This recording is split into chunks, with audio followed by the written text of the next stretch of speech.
Jordan Clarkson ihahanda na para sa FIBA OQT na parating at ang half-blooded Pinoy natin na si Jalen Green may pag-asa pangaraw ba kayang makapaglaro sa ating Gilas Pilipinas team at Coach Jamie Alapag handang makipagtulungan kay Coach Team para lang maging maganda ang takbo lalo ng ating Gilas Pilipinas para sa parating na OQT at yan ang mga pag-uusapan natin ngayon. Pero bago yan ay hingin ko muna ang sandaling oras mo para suportahan ng ating channel at mag-subscribe, then click the notification bell. Maraming salamat sa inyo. Ngayon nga ay hinahanda na at mas lalo pang pinatatatag ang ating Gilas Pilipinas team, lalo't hindi biro ang dalawang team na ating makakaharap sa magkasunod na laban nila sa opening game ng OQT at ito ang Latvia at Georgia na mismo magpapatakbo para sa Olympic game na to na gaganapin. Kaya naman ngayon ay mas lalo pang araw natin kinakailangan na patatagin at palakasin pa ang ating Gilas Pilipinas team at nandun na rin yung dapat ngaraw na mas lalo pa nating palakasin at solidin ang lineup ng ating Gilas Pilipinas sa parating na OQT na ito. At dito nga mas lalong masusubukan nga raw ang ating Gilas Pilipinas team dahil alam ko naman na alam nyo na tatlo sa ating Gilas player ngayon ang nasa ilalim ng injury at malaking problema ang kinakaharap ngayon ng ating Gilas Pilipinas. At syempre nitong ating head coach na si Coach Tim Cone kung paano mas lalong patibayin ang lineup ng ating Gilas Pilipinas, lalo't hindi biro ang tatlong player na nawala dyan sa lineup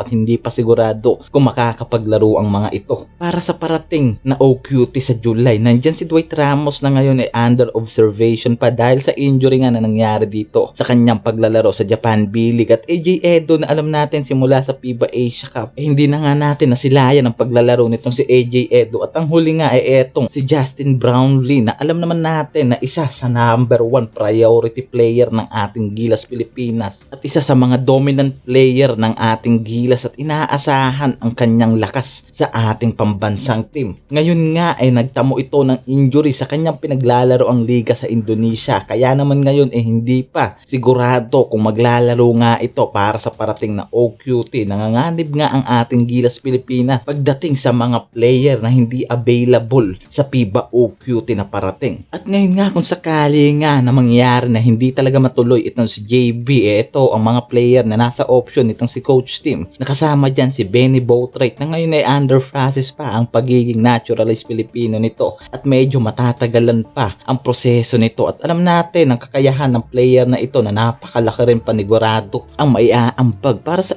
ating Gilas Pilipinas team. At kung sakali nga na hindi matuloy itong si Justin Brownlee at hindi pa natin alam kung magiging available na itong si Boatwright para sa parating na OQT, wala nang ibang option kung hindi kuhain itong ating half-blooded Pinoy na si Jordan Clarkson. Bukod sa ito ang isa sa mga naunang naturalized Pilipino na naglaro sa ating Gilas Pilipinas team, subok na rin ang kalidad ng laro nito dahil sa ilang game na ginawa nito sa mga lumipas na World Cup naging napakaganda at napakalaki ng tulong nitong si JC at hindi maikakaila na isa ito sa mga number 1 player ng ating Gilas Pilipinas team na inasahan din noon. Wala pang diretsang sagot ang SBP tungkol sa bagay na yan at kung sakali nga na itong araw si JC ang ating magiging naturalized player sa Gilas Pilipinas team para sa parating na OQT. At yan ang aabangan natin sa mga susunod pa na araw dito. At ngayon nga sinusubukan na rin kumbinsihin itong ating half-blooded Pinoy na si Jalen Green na star player ngayon ng Houston Rockets kung sakaling mangyari na makapaglaro nga ito para sa ating banbansang team. Noon alam natin may mga lumabas na balita patungkol dito, handa nga raw itong maglaro para sa ating Gilas Pilipinas pero may barrier dahil nakapaglaro na nga raw ito sa Team USA at alam natin na 4 na taon bago matapos ang kontrata ng mga ito. Ngayon nga sinusubukan na rin na makuha itong si Jalen Green na alam natin na napakagandang lineup ang mabubuo ni Coach Tim sa oras na makapaglaro ito sa ating Gilas Pilipinas team at makumpleto ang solidong lineup para sa mga darating pa na laban ng ating Gilas Pilipinas.